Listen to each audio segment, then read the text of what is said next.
Okay, so phase two of trying to make my Ucatel into something resembling one of the pro units like a DMD or a Carpe Ita is, as you saw in the earlier video, this fits fantastically on the bike and is plenty bright enough, but it does suffer a bit with glare. So what I've done is I've bought a special film. This is just one, there are several on the market. I just did a bit of ChatGPT in to find out which one was a reputable one. This one works. I've got another one here that could have worked. The important thing with these films is that you get yourself something called a PET film, which is polyethylene, whatever it is, but PET. And it's a film, it's not tempered glass. I couldn't actually find a anti-reflective shield for the Ucatel. So what I've done is I've bought a screen protector that was designed for a MacBook or something like that. Anyway, it was a Mac something or other. I haven't bored you with showing you how I've done it, but essentially I've measured the screen using a metal rule, and then I've drawn it out onto the screen, onto the sheet of PET, and then using a very sharp craft knife. It's a bit like being back at school. We're doing cutting out. I've cut the piece so that we end up with a sheet that will fit very nicely onto the screen. Now, once you've done that, we have to prepare our screen so that it can receive this in the best possible way. So the way I always did it in the past is a bit of glass cleaner.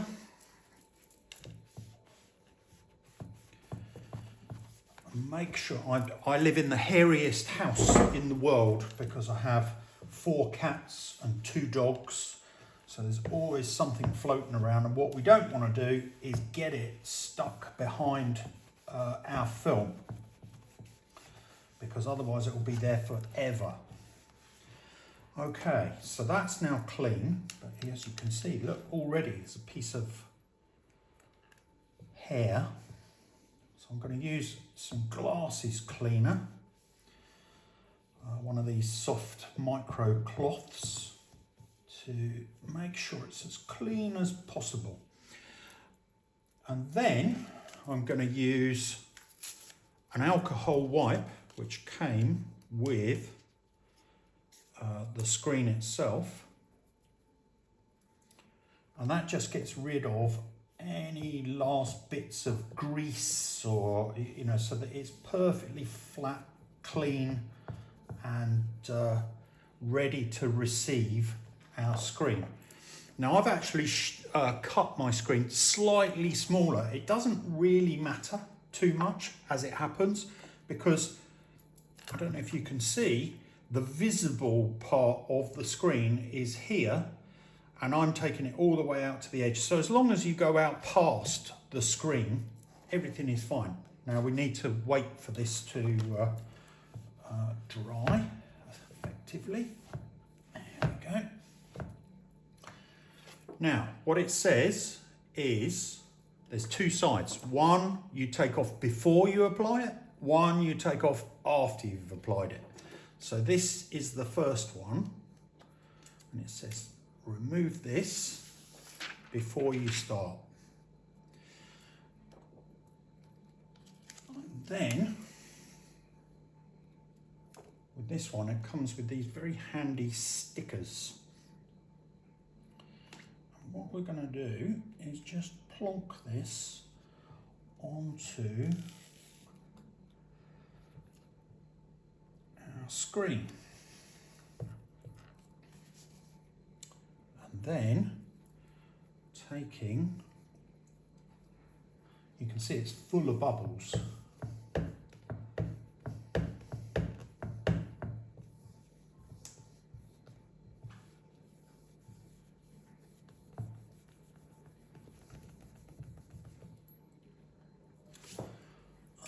Then I want to take, you can use a credit card to be honest, but any kind of squeegee thing will work. You can see this is getting rid of the bubbles. Credit card would work just as well.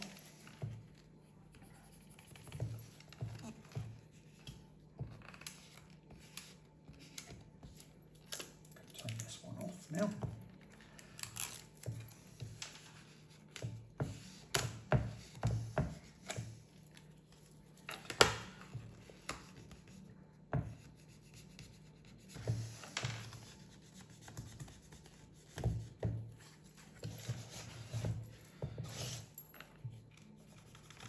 The aim here is to get every last bubble out.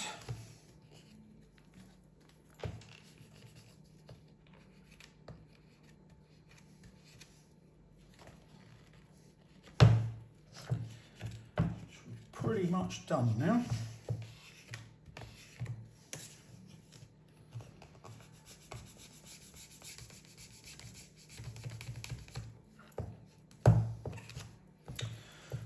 Oh, it should also, just to let you know, when I was doing this, I took a penny piece, or actually this is 20 cents, because I live in Europe, and I put it on the corners and used my craft knife around these corners,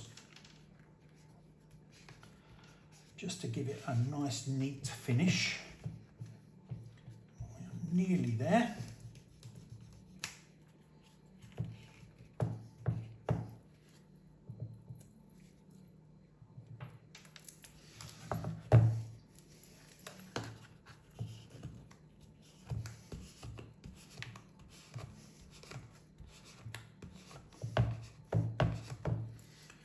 Okay, then once that is done, I'm going to slide this one off. Just have a last go.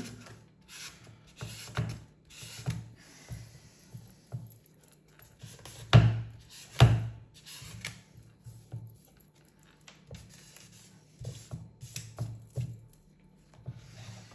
I can see, unfortunately, has got a little bit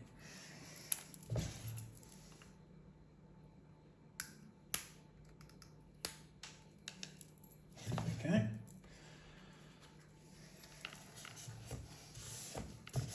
There we go, that's perfect now.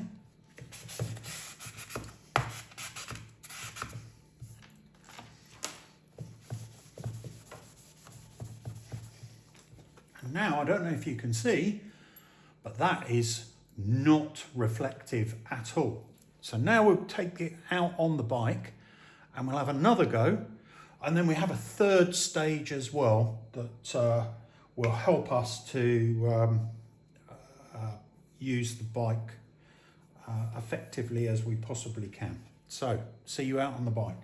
Testing is we've put this non-reflective film onto the Ucatel, mounted it on the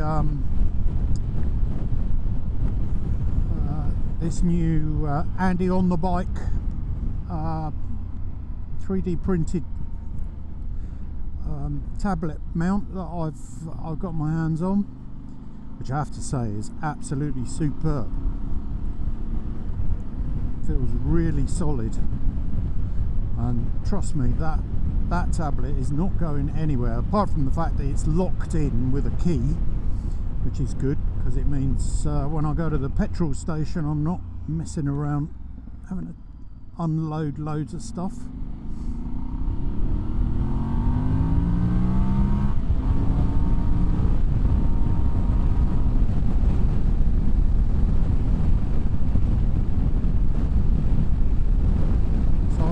see, as it's a fairly bright day here today, or brighter than it has been. It's been pouring with rain for days on end, so I'm quite pleased that we've got some fairly warm, dry weather. It's about 19 degrees today. It's February the 16th, I think, there or thereabouts. I only remember because I dug myself out of a hole making sure to buy Mrs. Horizon Rider a nice big bouquet of roses at the weekend. So I've got enough brownie points to be allowed out on the bike. But though it's very nice weather, it is flipping blowy as hell. I feel I'm all over the place.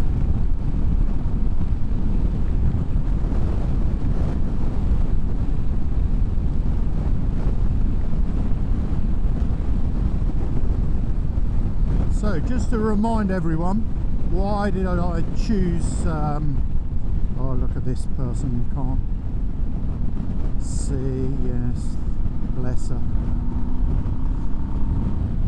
Why did I choose the Oukatel? Well, I looked at the DMD2 and I looked at the Carpe Iter, but they are so expensive.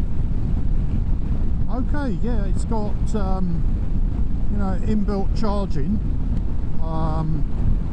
and it's got very bright screen. So I took a chance and I said, all right, let me see if I can find a rugged tablet that's running modern software, and that's not difficult compared with those two, because I think they're both using something like Android 12 or something ancient. So the Oukatel's running Android 15, so that's the latest version. So you get good interoperability and you get faster processing. I wanted something with its own GPS. I didn't want it relying on my phone and draining the battery on my phone. So this one has got its own GPS. Yeah, it's not as good as the Carpe Iter and the DMD2, because that, I think from memory, they sample GPS 10 times a second or something, whereas this does it, I think it's once a second. It's either once or twice.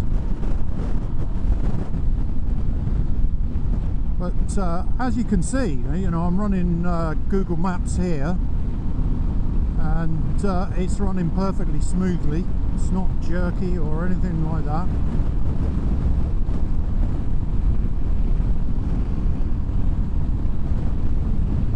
And I'm not running in any rally races or anything like that. Most of my work is done riding trails. I'm not racing trails, I'm riding. So I'm not going particularly fast. So a very high sample rate, it's just not something that's necessary for me. And it's completely waterproof, so I don't need a cable into this one like, say, your phone might. So when it rains, very windy, my goodness. Yeah, I don't need a charging cable that's going to interfere with the waterproofness of the device. I charge it, I put it on the bike, and I leave it. No charging required. And why is there no charging required? So if you look at something like an iPhone 15, 16, it's got something like a 4,000 milliamp battery and will last you all day. This is running an 11,000 milliamp battery. Now, you would not want this as your primary tablet. It is quite heavy, but when it's mounted like this, I can't feel the weight, and it lasts probably 2 to 2.5 days with no charging. So it doesn't matter how bad the weather is. If I ride all day long in the wet, so and you can charge this if you want to. Andy and I, when we were designing this thing, we did put a cutout here, so you can undo the waterproof piece and put it down to here in my USB. If it's dry like today, there's no reason why you can't, but I actually also think there's no reason to do it. I've actually had this, the last time I charged this was 3 days ago, and I've been messing around with it, doing all sorts of bits with it. Not all day, but I have been using it, and it's still on 75% full after 2 and a bit days, 3 days. So, you know, it sort of does away with the argument that, oh, you know, you need this 9-pin charging unit, and even those pin charging units, they have their problems, because if you take it off and say you're camping overnight and you put it in your tent because you just for safety's sake, if it rains overnight and those pins get wet, there are problems getting it charging in the morning. Whereas with this, I just charge it off of my power bank. I have a 100,000 milliamp power bank, so I can be pretty much off grid for a week with everything I've got charging. And this being one of them, takes about 2-3 hours to fully charge from zero.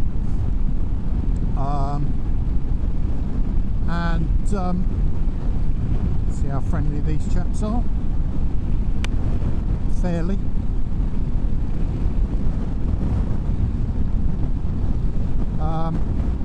So I got autonomy. I don't need the tablet to be charged, and it's waterproof.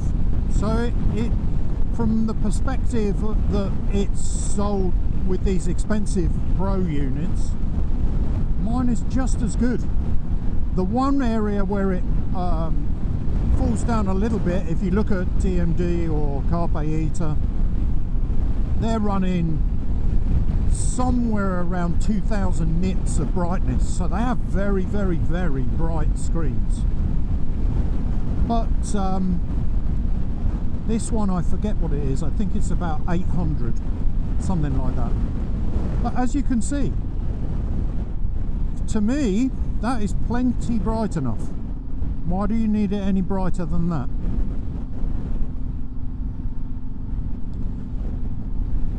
So I'll just pull over here, and for the purposes of scientific experimentation, I'll turn that off, and I'll put DMD. Oh, don't want a rally book.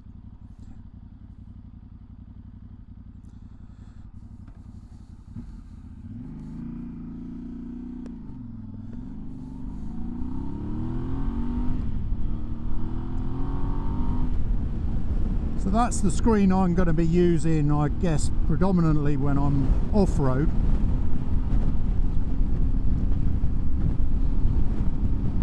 And I quite like a larger screen than on an iPhone, because as those of you who ride trails will appreciate, it's not always immediately clear which direction you turn, because it's, you know, there's no road signs in the middle of a forest up a track. So being able to see clearly with a larger screen is easier in my view, and as long as it is bright enough on a bright day, like it's pretty bright today, And you know, this is Cyprus, it doesn't get much brighter than here. And for me, this works really nicely, and I don't know what you guys think. Tell me in the comments, but for me that's plenty bright enough. And now I've put the anti-glare screen on, I'd say that's a solution. And I think from memory everything cost me around about €300. That's the mount, the tablet, the PET film, the SD card, everything I needed. Oh, that's another positive, of course, is I've added extra memory on mine, and when the day is over, if let's say I'm camping or I'm in a hotel, this screen plays, you know, all Netflix or whatever you need, just like a normal tablet.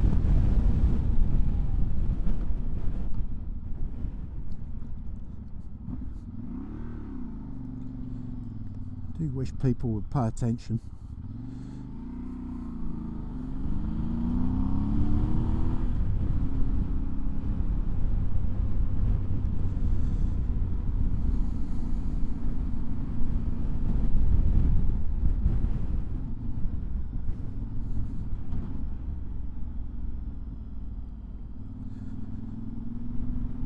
Now the DMD lovers of this world will go, oh yes, but when it rains you can get it mimicking fingers on the screen, and you end up with it all over the place. Well, the software is exactly the same. It's got the lock here. I won't press it now, but if I do press it, it locks the screen completely. So it's totally identical to these Pro systems. So sort of in summary, yes, we miss out a little tiny bit in terms of